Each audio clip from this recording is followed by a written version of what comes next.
Bismillahirrahmanirrahim. Assalamualaikum warahmatullahi taala wabarakatuh. Berita Al-Hijrah 23 Ogos bersama saya Aziza Arifin dan berikut tajuk utama malam ini.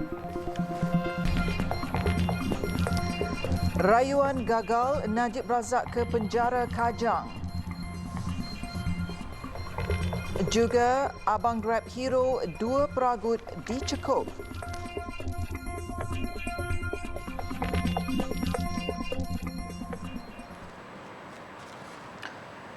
Mahkamah Persekutuan mengekalkan sabitan dan hukuman penjara 12 tahun dan denda 210 juta ringgit terhadap bekas Perdana Menteri Datuk Seri Najib Tun Razak. Hukuman itu disabitkan dalam kes penyelewengan dana 42 juta ringgit milik SRC International Sendirian Berhad. Panel 5 hakim yang diketuai Ketua Hakim Negara Tun Tengku Maimun Tuan Mat membuat keputusan itu selepas selesai mendengar hujah dan permohonan yang dikemukakan sepanjang rayuan akhir bermula sejak minggu lalu. Jelas beliau dapatan sebulat suara panel hakim bahawa sabitan perayu terhadap semua 7 pertuduhan adalah selamat. Sehubungan itu, rayuan Datuk Seri Najib ditolak sebulat suara dan sabitan serta hukuman dikekalkan serta tidak keterlaluan. Pembelaan Datuk Seri Najib juga sememangnya tidak konsisten dan gagal menimbulkan keraguan munasabah. Tun Tengku Maimun berkata demikian dalam keputusan setebal 15 muka surat yang dibacakan di dalam mahkamah. Dengan keputusan itu, Datuk Seri Najib akan mula menjalani hukuman penjaranya berkuat kuasa hari ini. Saya telah berusaha sedaya upaya, tapi nampaknya setiap apa yang saya mohon daripada mahkamah telah ditolak. Jadi saya tidak tewas dalam kes ni. Saya tak dapat keadilan dan saya tak dapat orang peguam mewakili saya dengan tempoh masa yang cukupnya untuk membuat persediaan.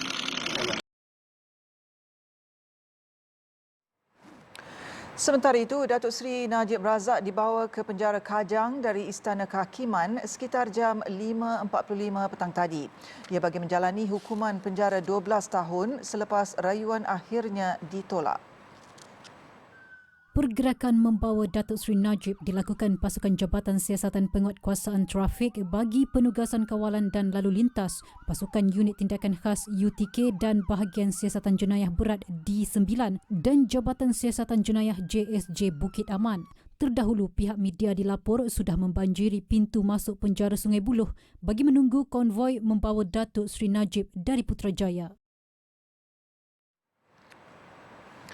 Jabatan Perikatan Negeri Perak mengingatkan orang ramai yang ingin ke Pulau Pangkur atau mana-mana lokasi pantai di negeri itu supaya berhati-hati dan tidak menyentuh sebarang jenis obor-obor di laut.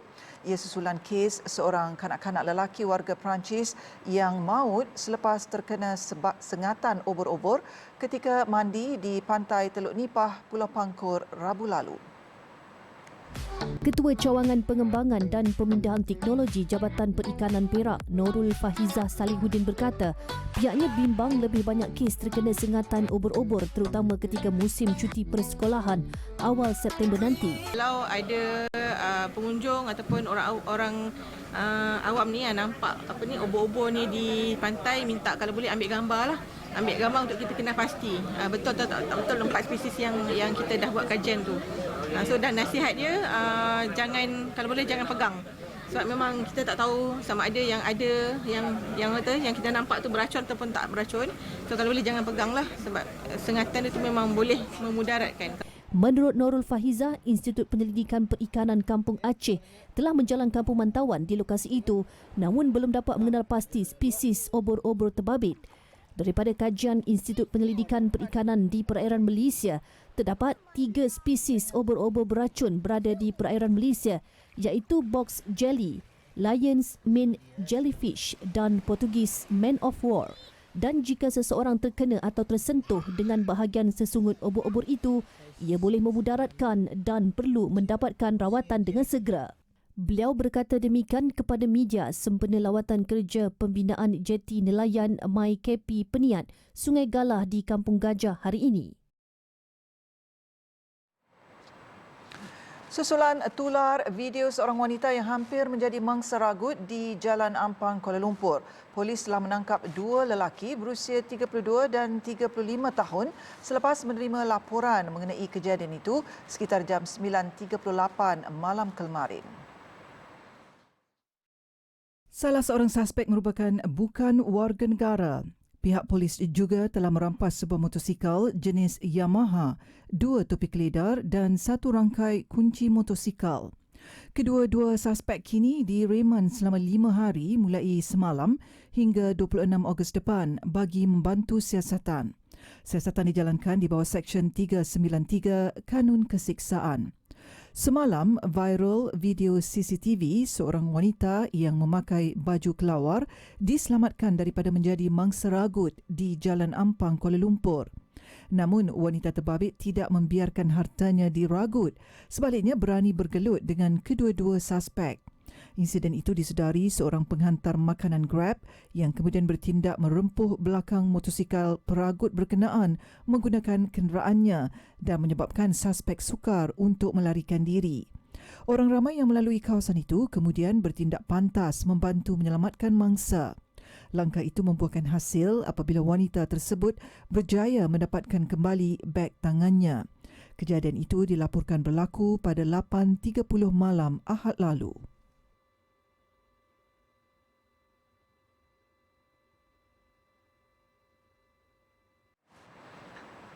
Bekas pesakit kanser mulut Ainul Mardiah Ahmad Safiuddin, 4 tahun, kembali alami sawan.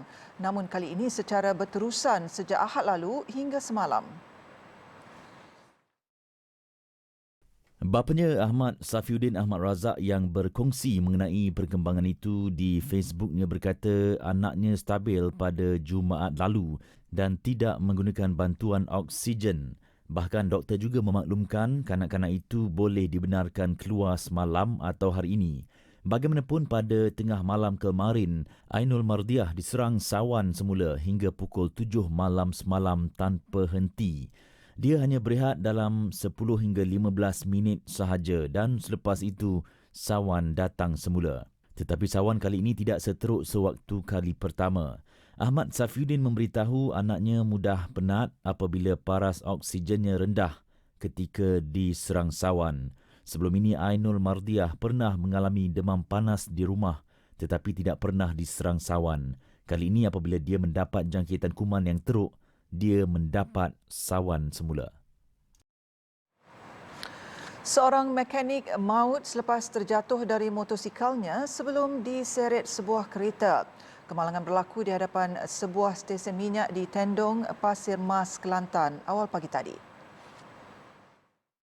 Ketua Polis Daerah Pasir Mas Asisten Komisioner Muhammad Nasaruddin Muhammad Nasir berkata kejadian yang berlaku sekitar jam 2 pagi itu menyebabkan Muhammad Yazid Zakaria 33 tahun disahkan maut di lokasi selepas mengalami kecederaan parah. Siasatan awal mendapati motosikal yang ditunggang mangsa telah terjatuh lalu memasuki laluan bertentangan. Jarak yang terlalu dekat menyebabkan pemandu kereta yang dipandu lelaki berusia 45 tahun tidak dapat mengelak dan mengakibatkan mangsa terseret. Mangsa maut kemudian dibawa ke Hospital Pasir Mas bagi proses bedah siasat sebelum diserahkan kepada keluarga. Siasatan dijalankan mengikut Seksyen 41-1 Akta Pengangkutan Jalan 1987. Tambah Rumah Pangsapuri, MPKJ keluar notis amaran kedua.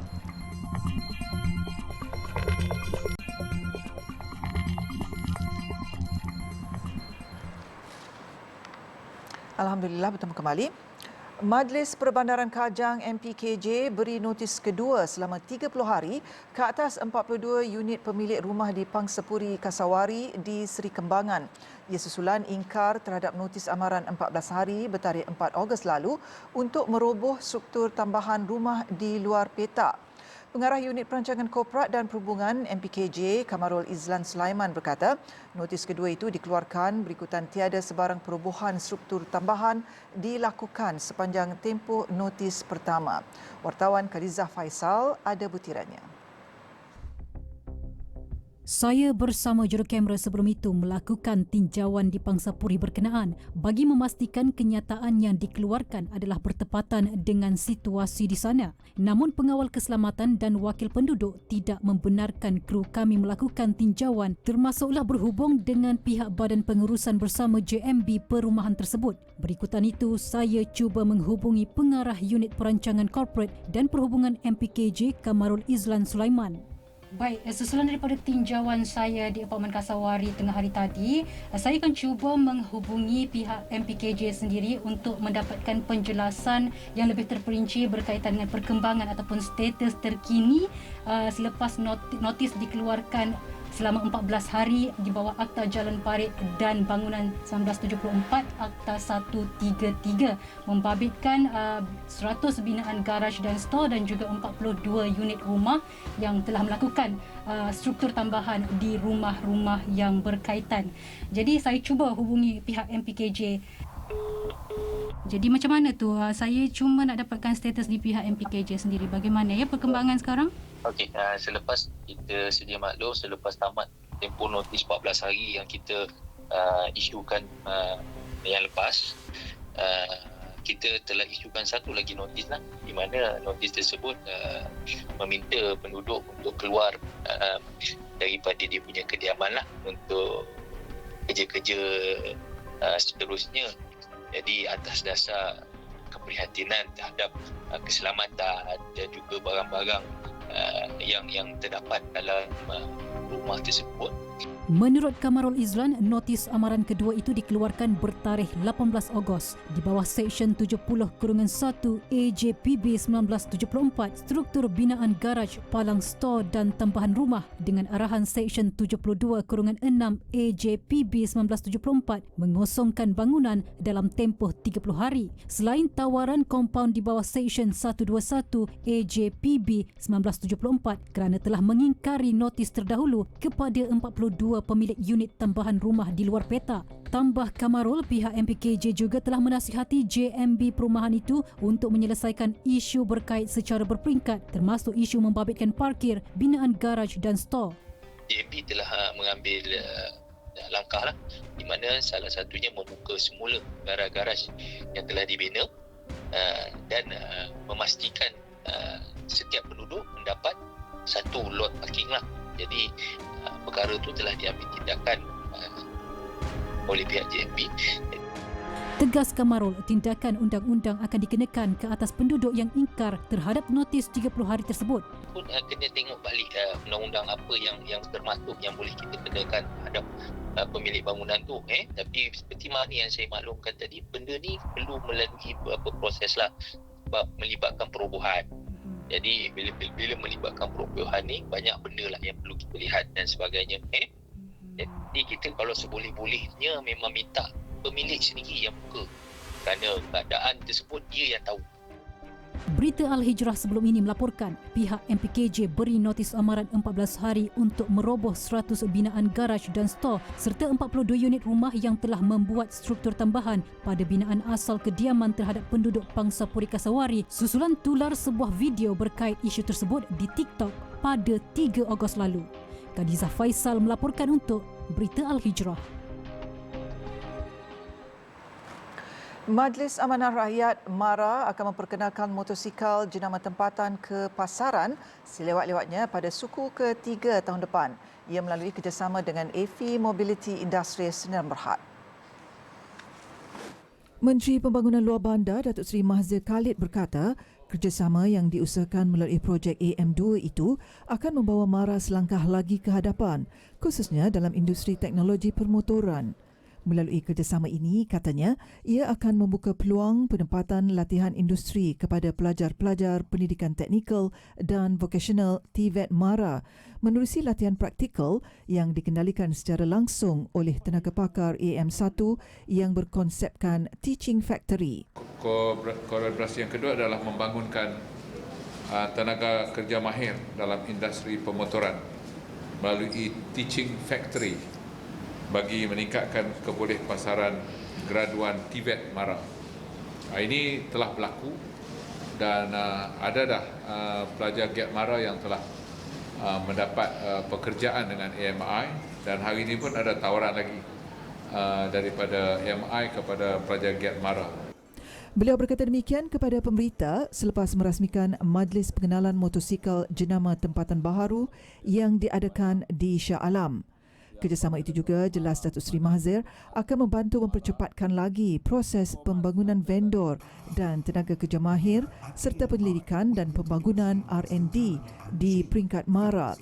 Selain itu, kerjasama turut merangkumi pelaburan strategik bagi membangunkan jenama dan hub pengeluaran motosikal Malaysia untuk pasaran rantau Asia Pasifik dan domestik. Turut diberi tumpuan pembangunan vendor dan usahawan Bumiputera yang secara tidak langsung akan membuka peluang pekerjaan kepada rakyat tempatan. Jasa dan sumbangan bekas atlet Paralimpik negara tidak pernah dilupakan, terutama ketika mereka diuji dengan masalah kesihatan. Antaranya bekas atlet memanah negara Muhammad Izzar Abdul Elias Saidon yang kini berdepan dugaan penyakit jantung dan strok. Muhammad Izzar sebelum ini aktif mewakili negara dalam acara memanah pada era 90-an. Namun selepas tidak lagi aktif, beliau cuba berniaga namun gagal dan diisytihar muflis. Muhammad Izzar yang turut terkesan ketika tempoh PKP terpaksa menutup kilang industri kecil sederhana yang diusahakan sejak beberapa tahun lalu. Ia menyebabkan kehidupan bersama isteri dan 7 anaknya menjadi sukar. Muhammad Izzar yang merupakan orang kurang upaya OKU Kudung Kedua Kaki sebelum ini mengusahakan perusahaan berasaskan kacang soya. Sebenarnya dah tutup ni setahun lebih agak saya. Saya kena berfikirlah sesuatu untuk menolong hidup. Kalau kita tak berfikir, mana kita tidak akan ada punca. Kan? Setidaknya kita buat, kita cuba dulu. InsyaAllah adalah punca rezeki nak kata mewah macam sebelum ni tak ada. Tapi untuk keluarga tu alhamdulillah rezeki tak ada. Bersempena dengan program Hijrah Prihatin Paralimpik 2022, teratak Muhammad Izzar dikunjungi stesen TVL Hijrah, Wakil TDC, Pertubuhan Kebajikan Anak-Anak Basri KAB dan MIM Gol. Sumbangan yang diberikan adalah dalam bentuk barang keperluan asas dan barang penjagaan kebersihan diri. Hari ini kami terpanggil untuk menyampaikan sumbangan berbentuk barang keperluan dan juga beberapa produk TDC lah kepada atlet Paralimpik. Kami harap agar produk TDC ini dapat meningkatkan seminar dan juga imunisasi atlet Paralimpik ini. Dan ini adalah usaha sama TDC bersama Hijrah Prihatin dan ini merupakan projek yang kelima bersama Hijrah Prihatin dan kami harap agar projek ini dapat diteruskan lagi buat masa akan datang. Dan sebenarnya salah satu daripada fokus Pertubuhan KAB sebenarnya ialah untuk menyantuni golongan orang kelainan upaya dan pada hari ini adalah salah satu daripada apa yang kita lakukan dan insya-Allah banyak lagi benda yang boleh kita buat bersama-sama dan terima kasih kepada semua penyumbang dan penyokong Pertubuhan KAB. Muhammad Izzar sebelum ini cuba bangkit demi kelangsungan hidup dengan membuka perniagaan air namun masih tidak dapat pulangan yang baik bagi menampung komitmen keluarga.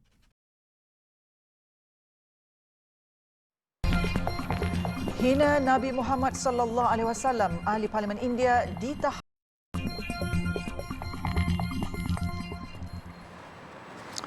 Alhamdulillah bertemu kembali. TV Al-Hijrah optimis untuk menjalin kerjasama dengan Emirates News Agency WAM dari aspek perkongsian bahan berita merangkumi isu politik, sosial, ekonomi, budaya dan sebagainya. Kerjasama dengan agensi antarabangsa dari Emiriyah Arab Bersatu UAE itu dilihat selari dengan kandungan TV Al-Hijrah yang mempromosi nilai-nilai Islam, budaya dan dakwah. Terdahulu, TV Al-Hijrah menerima kunjungan delegasi Emirates News Agency WAM bagi membincangkan kerjasama dua pihak dalam bidang penyiaran. WAM, sebuah agensi berita yang menawarkan bahan berita pelbagai kategori dengan 19 bahasa selain penontonnya yang terdiri daripada pelbagai latar belakang di seluruh dunia. I think we have a very common area that we are working together in different media outlets, and one of the important things it's like that we'd like to work together is the tolerance message and how we can explain the truth about our culture, about our religion, about our aims. And as we know, the TV, it's one of the best to, communicate this. So we have also a lot of content that we'd like to share, and we'd like to have more and more relation and content to be also available for them. Jelas beliau, kerjasama dengan TV Al-Hijrah juga mampu memperluaskan peluang lain yang boleh diteroka dengan memanfaatkan perkembangan teknologi dan inovasi ketika ini. Perbincangan strategik itu turut dihadiri Ketua Pegawai Eksekutif TV Al-Hijrah, Namanzi Haris. Kedua-dua pihak dalam pada itu bersetuju untuk menandatangani Memorandum Persefahaman MOU dalam masa terdekat. Seorang ahli parlimen daripada parti Narendra Modi ditahan kerana disyaki mempromosikan permusuhan atas nama agama. Sebelum ini kumpulan Islam menuntut penahanannya susulan komennya mengenai Nabi Muhammad sallallahu alaihi wasallam. Penahanan T. Raja Singh yang juga seorang ahli parlimen di negeri selatan Telangana dibuat beberapa bulan selepas Parti Bharatiya Janata BJP menggantung jurucakapnya susulan kenyataannya terhadap Nabi yang telah membawa kepada tindak balas diplomatik terhadap India. Pegawai kanan polis berkata dia didakwa mempromosikan permusuhan atas nama agama. Video yang dapat ditonton menerusi media sosial itu disifatkan terlalu sensitif dan menyinggung perasaan orang Islam dengan rujukan jelas kepada Nabi Muhammad sallallahu alaihi wasallam. BJP Nasionalis Hindu akan meneliti kenyataan Singh dan mengambil tindakan jika dia didapati melanggar kodnya. Terdahulu ratusan umat Islam membantah tindakan Singh sejurus selepas video itu dimuat naik di media sosial. Seorang wartawan dibunuh di selatan Meksiko petang semalam sejurus selepas penyiaran berita mengenai kehilangan 43 pelajar di bandar itu 8 tahun lalu. Fredis Roman yang turut menerbitkan berita di pelbagai platform media sosial ditemui mati di dalam keretanya di Chimpancingo. Beberapa jam sebelum kematian Roman, wartawan itu menerbitkan hantaran Facebook bertajuk State Crime Without Charging the Boss yang mendedahkan pertemuan antara 4 pegawai kerajaan ketika kehilangan semua pelajar itu termasuk bekas peguam negara Murillo Karam. Kes itu kembali menjadi tumpuan minggu lalu apabila Suruhanjaya Keadilan di negara itu melabelkan kekejaman terbabit sebagai jenayah negara, membabitkan ejen pelbagai institusi dan dianggap sebagai bencana hak asasi manusia paling teruk dalam sejarah Meksiko. Bekas peguam negara Murillo kemudian ditahan manakala berpuluh-puluh waran tangkap dikeluarkan terhadap suspek membabitkan kes itu termasuk anggota tentera, pegawai polis dan anggota kartel. Bagaimanapun masih tidak jelas sama ada pendedahan Roman mengenai kehilangan pelajar terbabit antara punca pembunuhannya itu. Tahun ini sahaja 12 wartawan dibunuh di Meksiko. Menurut RSF, Meksiko dianggap sebagai salah satu negara paling berbahaya di dunia untuk pengamal media. Malah kebanyakan kes pembunuhan itu tidak menerima sebarang pengadilan. Angka kematian akibat hujan lebat dan banjir di Sudan meningkat kepada 83 orang. Bencana yang bermula sejak Jun lepas turut menyebabkan lebih 30,000 musnah selain turut menjejaskan kira-kira 146,000 penduduk. Kementerian Pengairan dan Sumber Air mengeluarkan amaran paras air Sungai Blue Nile dan White Nile dijangka meningkat semula dalam tempoh 2 hari akan datang. Malah sungai-sungai di negara itu mencapai paras tertinggi sejak 1946. Justru pihak kementerian menggesa penduduk yang tinggal berhampiran 2 sungai itu, khususnya di Khartoum, supaya mengambil langkah berjaga-jaga. Ahad lepas, Majlis Menteri Sudan mengisytiharkan darurat di 6 negeri iaitu Sungai Nile, Gezira, White Nile, Kordofan Barat, Darfur Selatan dan Kassala. Di Makelab, penduduk berkata mereka tidak pernah menyaksikan hujan dan banjir seteruk ini. Kediaman mereka musnah, yang tinggal hanyalah timbunan kayu dan batu bata. لسه في بداياته فالناس متخوفة من أنه فيها أمطار كثيرة لسه وخايفين من يعني ما في حتة يقعدوا فيها وما في يعني الخيام ذاته ما كل الأسر عندها خيم وبالنسبة للأطفال والعقارب والثعابين يعني المشاكل الناس متخوفة خوف شديد من الأمطار إنها تجيهم تاني. PBB dalam pada itu memberi amaran bahawa jika hujan berlanjutan dalam tempoh sebulan, ia boleh menjejaskan sehingga 460,000 orang tahun ini. Bencana terburuk itu berlaku ketika Sudan masih bergelut dengan pergolakan politik dan krisis ekonomi yang semakin meruncing. Ia diburukkan lagi dengan rampasan kuasa tentera tahun lalu. Data sebelum ini mendapati hampir 1/4 daripada penduduk Sudan bersamaan 11.7 juta orang memerlukan bantuan makanan. Sudan sering menyaksikan kejadian banjir yang dicetuskan hujan lebat dari Jun hingga Oktober. Sekian berita Al-Hijrah. Jangan lupa ikuti kami di platform media-media sosial seperti Facebook, Instagram, Twitter, YouTube dan TikTok. Dan layari alhijrahnews.com untuk lagi berita-berita pilihan dan eksklusif. Saya Aziza Arifin. Assalamualaikum dan selamat malam.